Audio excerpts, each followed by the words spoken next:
There are certain considerations which has to be taken care when we are talking about slow learners, because the parents, the teachers, they have to show these considerations so as to benefit the slow learners for their enhancing the learning potential and to attain success. So let us see what are the considerations which are required by the slow learners. They should be provided with learning readiness, with remedial training. The learning should be with fun, and they should be focused on the interest of the child. There needs to be given extra time and care for them, with sometimes repetition of the task, so that they help to organize the skills and to manage the skills. And we have to render certain responsibilities to them so that they can be able to achieve success. And the most important part is the proper nutrition and well balanced diet for these children, so that the overall development of the child is in a good condition. For the parents and teachers, the considerations for the slow learners should be by providing a conducive environment for learning with practical approach, using concrete and useful teaching strategies, focusing on the concept formation, and providing them with constant motivation and reinforcement. We have to see that the main intention is to see that the slow learners get success in whatever they are doing. The activities which they are doing should be hands-on activity, and the evaluation patterns should be on daily basis and short evaluations, so that we can see the success rate going high. Sometimes, and most of the times, the flexible curriculum and evaluation patterns are very useful for our slow learners.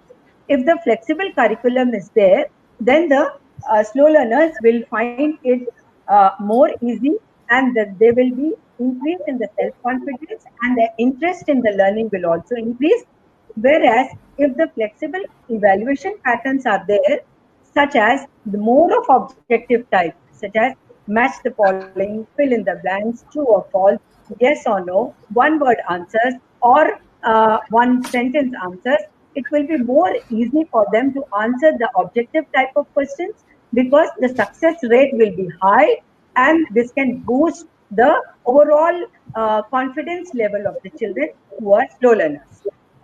In fact, we should use the audiovisual aids and technology, which is definitely going to bring success to our slow learners.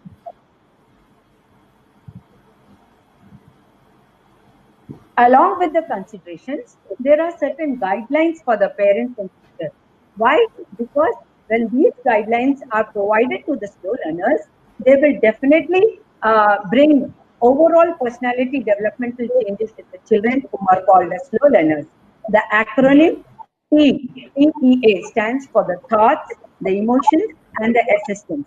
The thoughts are the parents and the teachers should have a devotion and dedication towards the child's growth and child's abilities.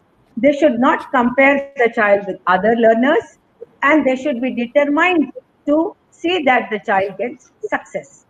The emotion component should where shows that the parents and the teachers should have a compassionate heart with qualities like patience, supportiveness, cooperativeness, positivity, and they should definitely have respect to the child's needs.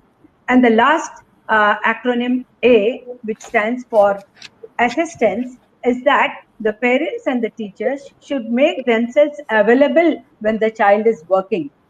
That does not mean that we are trying to make the child dependent on us, but giving them small verbal cues or visual cues or gestures, they are going to complete the activity.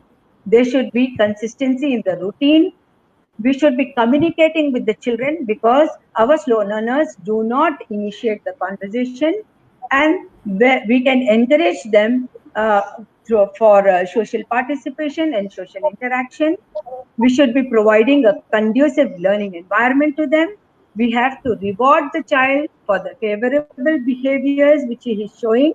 And most of the times, the parents and the teachers do not play with the children, although they provide the gadgets to them. But Playing with the children will definitely increase their rate of interest and success. Last but not the least, if we do not know how to handle the children or take care of the children or teach the children, so we can take professional help. So these guidelines are very, very important for the parents and the teachers to consider when they are helping a child who is a slow learner. Along with the guidelines, there are certain don'ts which has to be strictly adhered to by the parents and the teachers. Why? Because if we are reprimanding the child in front of others, if we are scolding the child, if we are belittling the child in front of others, that will lead to inferiority complex in the children. We should not emphasize on the writing part. We can rather shift to the oral tests and oral work. We need not pressurize the child to do the work. Rather, we can ask the child to do the work in the later time, but we have to see to it that they do not quit the work. They have to complete the work with our assistance and guidance so that they can achieve success.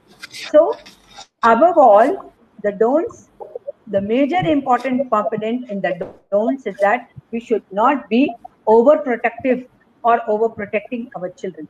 Why? Because when we overprotect the slow learners, that will harm their overall personality development. They will rather become dependent on us. So these are some don'ts which has to be taken care by the parents and the teachers. Lastly, we come to the interventions for the slow learners. The interventions for the slow learners have been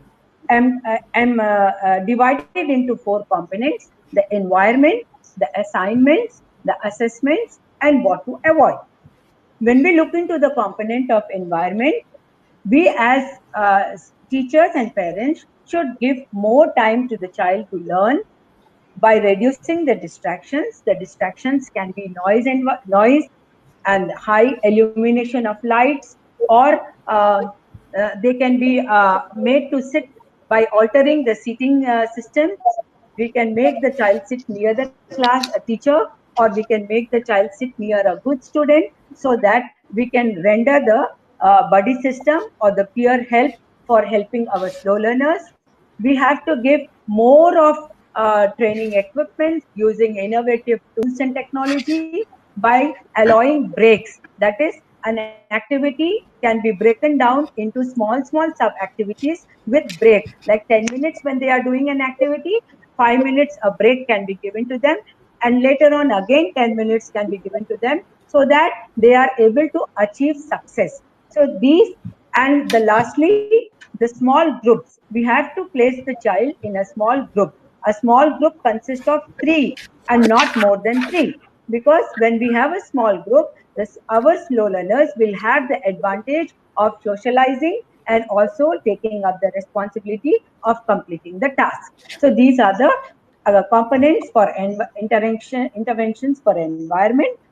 Next comes the assignments. The assignments which we give to the slow learners should be short. They have to be given clues. We have to ask questions to them so that they can understand what they are supposed to do. There should be variety of tasks, and sometimes we have to repeat the work so that they complete the work.